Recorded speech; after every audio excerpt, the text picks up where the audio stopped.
വൈദ്യുത കമ്പിയിൽ കുരുങ്ങി വിദ്യാർത്ഥി മരിച്ച സംഭവം വലിയ കോളിളക്കമാണ് നിലമ്പൂരിൽ ഉണ്ടാക്കിയെടുത്തിട്ടുള്ളത്.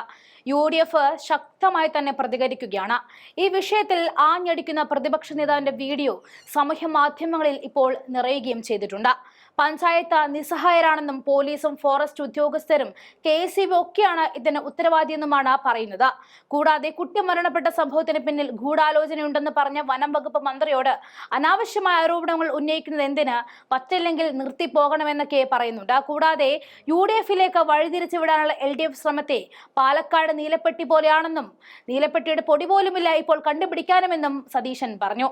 കൂടാതെ കൈരളി TVയുടെ ലേഖകൻ പറഞ്ഞ നേരത്തെ അറിയാമായിരുന്നു എന്ന പ്രസ്താവനയ്ക്കും സതീശൻ മറുപടി നൽകുന്നുണ്ട്. ആ വീഡിയോ ദൃശ്യങ്ങളിലേക്ക് പോകാം. ഒരു UDFിന്റെ പഞ്ചായത്ത് അംഗം ഉൾപ്പെട്ടിട്ടുണ്ടെന്നും ഒരു UDF ആണ് കെണിവെച്ചെന്നുള്ള തരത്തിൽ പോലും അദ്ദേഹം പറയുന്നത്. ഞാൻ പറയുന്നത് ഇയാൾ എത്ര വൃത്തികെട്ട ആരോപണമാണ് ഈ മന്ത്രി ഉന്നയിക്കുന്നത്. എത്ര വൃത്തികെട്ട ആരോപണം. അയാൾ അയാളുടെ കഴിവുകേട് മറച്ചു വയ്ക്കാൻ വേണ്ടി, സ്വന്തം കഴിവുകേട് മറച്ചു വയ്ക്കാൻ വേണ്ടിയിട്ട് പറയുക ചുമ്മാ ഇരുന്ന്. എവിടെ നിന്ന് കിട്ടിയത് മന്ത്രിക്ക് ഈ വിവരം? പോലീസ് മന്ത്രിയോട് പറഞ്ഞോ? അങ്ങനെയാണെങ്കിൽ മുഖ്യമന്ത്രിയല്ലേ പറയേണ്ടത്. പോലീസ് മന്ത്രിയോട് പറഞ്ഞോ ഇങ്ങനെ UDFകാരൻ എന്നിത് കെണി വെച്ചില്ല? ഈ കുട്ടി ഒരു കോൺഗ്രസ് കുടുംബത്തിലെ കുഞ്ഞാണ് മരിച്ചത്. വലിയ കോൺഗ്രസ് കുടുംബത്തിലെ ഒരു കുട്ടിയാണ് മരിച്ചത്. അതിനെ രാഷ്ട്രീയ ആരോപണമാക്കി പണ്ട് കുഴൽപ്പണം എന്താണ് നീലപ്പെട്ടി കൊണ്ടുവന്നിട്ട് കുഴൽപ്പണം ആക്കിയ പോലെ എൻ്റെ ഗൂഢാലോചന നടത്തി UDF ആണ് ഈ കെണിയൊരുക്കിയിട്ട് ഈ കുഞ്ഞിനെ കൊല്ലാനുള്ള അവസരം ഉണ്ടാക്കിയത്. ഇയാളുടെ നിഷ്ക്രിയത്വം മറച്ചു വയ്ക്കാൻ വേണ്ടിയിട്ടുള്ള വൃത്തികെട്ട ആരോപണം ഉന്നയിക്കുകയാണ്.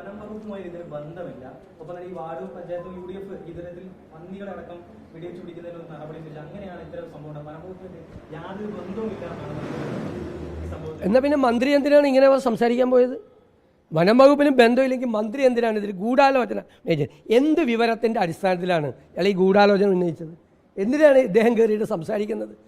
അനവസരത്തിൽ സംസാരിക്കുന്നത്. അല്ലാത്ത സമയത്ത് ഇദ്ദേഹത്തെ കാണാറില്ലല്ലോ. ഞാൻ വേണമെങ്കിൽ പറയാം, മാനന്തവാടിയിൽ സ്ത്രീയെ കടുവ പിടിച്ചു വന്നപ്പോൾ ഇദ്ദേഹം ഫാഷൻ ഷോയിലിരുന്ന് പാട്ട് പാടുകയാണ്. ജനങ്ങൾ പ്രതിഷേധിക്കുമ്പോൾ ഈ പ്രദേശത്ത് പോകാറില്ല പുള്ളി. അദ്ദേഹം വയനാടിൻ്റെ ചുമതലയും കൂടിയുള്ള ആളായിരുന്നു. ആ പ്രദേശത്തേക്ക് പോവില്ല.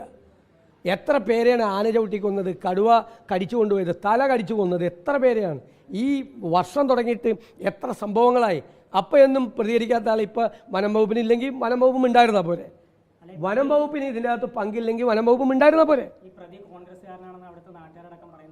പച്ചക്കള്ളം പ്രചരിപ്പിക്കുകയാണ്. പച്ചക്കള്ളം. ഇനി കോൺഗ്രസ് ആണെങ്കിൽ എന്താ പ്രതി? UDF ഗൂഢാലോചന നടത്തി കുഞ്ഞിനെ കൊല്ലായിരുന്നു. അതാണ് നിങ്ങൾ പറയണത്. അതാണോ നിങ്ങൾ സംസാരിച്ചത്?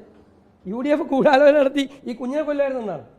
ഇവരുടെയൊക്കെ വേറെ പണിക്ക് പോകാൻ പറ. വേറെ പണിക്ക് പോകാൻ പറ. ഇലക്ഷൻ ജയിക്കണമെങ്കിൽ മത്സരിച്ച് ജയിക്കാൻ പറ. രാഷ്ട്രീയം പറഞ്ഞ് മത്സരിച്ച് ജയിക്കാൻ പറ. ഇതുപോലെ പാലക്കാട് സംഭവിക്കും. അത്രയല്ല, വേറെ ഒരു പ്രശ്നമില്ല. അല്ലല്ല, എന്ത് ആരോപണം? ഇത്രയും ഒരു സംഭവം ഉണ്ടാകുമ്പോൾ രാഷ്ട്രീയ അവിടെ പഞ്ചായത്ത് മെമ്പറുണ്ട്. വഴിക്കടവ് കോൺഗ്രസിൻ്റെ പഞ്ചായത്താണ്. അതുകൊണ്ട് പഞ്ചായത്താണ് കെണിവെച്ച് പന്നി പിടിക്കാൻ നോക്കിയത്. എന്ത് അസംബന്ധമാണ് പറയുന്നത്? അസംബന്ധമാണ് പറയുന്നത്. പഞ്ചായത്താണോ പിടിക്കുന്നത്? അല്ല, പഞ്ചായത്താണോ കെണിവെച്ച് ഈ ഞാൻ ചോദിക്കട്ടെ, പഞ്ചായത്താണ് ഈ ഇലക്ട്രിക് കെണി വെച്ചിട്ട് പന്നിയെ പിടിക്കാൻ നോക്കുന്നത്? പിടിക്കാൻ പഞ്ചായത്തിന് എന്താ അധികാരമുള്ളത്? പഞ്ചായത്തിന് എന്താ അധികാരമുള്ളത്? അവിടെ പോലീസില്ലേ? പോലീസിന് അധികാരമുണ്ട്, ഫോറസ്റ്റിന് അധികാരമുണ്ട്, LCT ബോർഡിന് അധികാരമുണ്ട്. ഇതൊക്കെ ഗവൺമെൻറ്റിൻ്റെ ഭാഗം. നേരത്തെ ഇത് അറിയാമെങ്കിൽ ഏറ്റവും വലിയ പരാജയം ഗവൺമെൻറ്റിൻ്റെ ഭാഗത്ത് നിന്നാണ്. ഈ 3 ഏജൻസികളാണ് ചെയ്യേണ്ടത്: പോലീസ്, ഫോറസ്റ്റ്, LCT ബോർഡ്. നേരത്തെ ഇത് അറിയാം എന്ന് കൈരളിയുടെ ലേഖകൻ പറഞ്ഞ സ്ഥിതിക്ക് ഈ 3 കാര്യങ്ങളും ഈ 3 ഏജൻസികൾ എന്ത് ചെയ്യാനും നേരത്തെ അറിഞ്ഞിട്ട് അല്ല, പഞ്ചായത്ത് മെമ്പർ എന്ത് ചെയ്യാനാ? പഞ്ചായത്ത് മെമ്പറും പഞ്ചായത്തും എന്ത് ചെയ്യാനാ? നിങ്ങൾ നേരത്തെ അറിയാമായിരുന്നു എങ്കിൽ ഈ 3 ഏജൻസികളും എന്തുകൊണ്ട് ഇടപെട്ടില്ല? അവർക്ക് മാത്രമേ അധികാരമുള്ളൂ ഇത് പിടിക്കാൻ. അല്ലാതെ വഴി കൂടി പോകുന്ന ആളുകൾക്ക് പിടിക്കാൻ പറ്റുമോ? ആളുകൾ കേരളത്തിൽ ഒരുപാട് സ്ഥലത്ത് ഇങ്ങനെ കെണിവെച്ച് തന്നെത്താൻ അവരുടെ തോട്ടത്തിലേക്ക് ഇത് വരാതിരിക്കാൻ വേണ്ടി ഒരുപാട് സ്ഥലത്ത് കെണിവെച്ചിട്ടുണ്ട് കേരളത്തിൽ. കാരണം ഗവൺമെൻറ് ഒന്നും ചെയ്യില്ല. ഗവൺമെൻറ് ഒന്നും ചെയ്യാത്തതുകൊണ്ട് നാട്ടിൽ മുഴുവൻ ആളുകൾ ഇത് ചെയ്യുന്നുണ്ട്. കേരളം മുഴുവൻ ഇത് ചെയ്യുന്നുണ്ട് വനാതിർത്തികളിൽ. എന്നിട്ട് ഈ കുഞ്ഞിനെ കൊല്ലാൻ വേണ്ടിയിട്ട് രാഷ്ട്രീയ മുതലെടുപ്പ് നടത്താൻ വേണ്ടി UDF കൊണ്ട് കൂടുവച്ചാണെന്നൊക്കെ എന്ത് പറയാനാ? അതായിക്കോട്ടെ എന്ന് അന്വേഷിച്ച് കണ്ടുപിടിച്ചോട്ടെ, അന്വേഷണം നടക്കട്ടെ എന്ന്. ഇത് നീലപ്പെട്ടി അന്വേഷിക്കാൻ പോയെന്ന് ഓർമ്മയുണ്ടല്ലോ, കള്ളപ്പണം കൊണ്ടുവന്നിട്ട്. എന്നിട്ട് ആരാണ് അവസാനം വഷളായെന്ന് കണ്ടല്ല, ഇത് വേറൊരു നീലപ്പെട്ടിയാണ്. അതുമായിട്ട് പൊക്കോളും.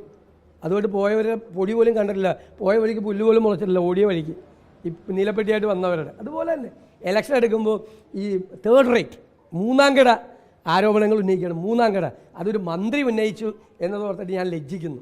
കേരളം ലജ്ജിക്കുന്നു. അത്രയേ ഉള്ളൂ. ഈ രാജ്ഭവനിലെ ഭാരതാംബ വിവാദത്തിൽ CPI ശക്തമായ നിലപാടെടുക്കണം. LDF-നകത്തുനിന്ന് CPM നിലപാടുമായി മുഖ്യമന്ത്രി ഇത്തരം ദിവസം മുഖ്യമന്ത്രിക്ക് നിലപാടില്ല. ഗുരുമൂർത്തി വന്ന് പ്രസംഗിച്ചപ്പോഴും ഞങ്ങൾ ആവശ്യപ്പെട്ടാണ്, കേരളത്തിലെ പ്രതിപക്ഷം ആവശ്യപ്പെട്ടാണ് പ്രൊട്ടസ്റ്റ് ചെയ്യണം, രാഷ്ട്രീയ വേദിയാക്കരുത് രാജ്ഭവൻ.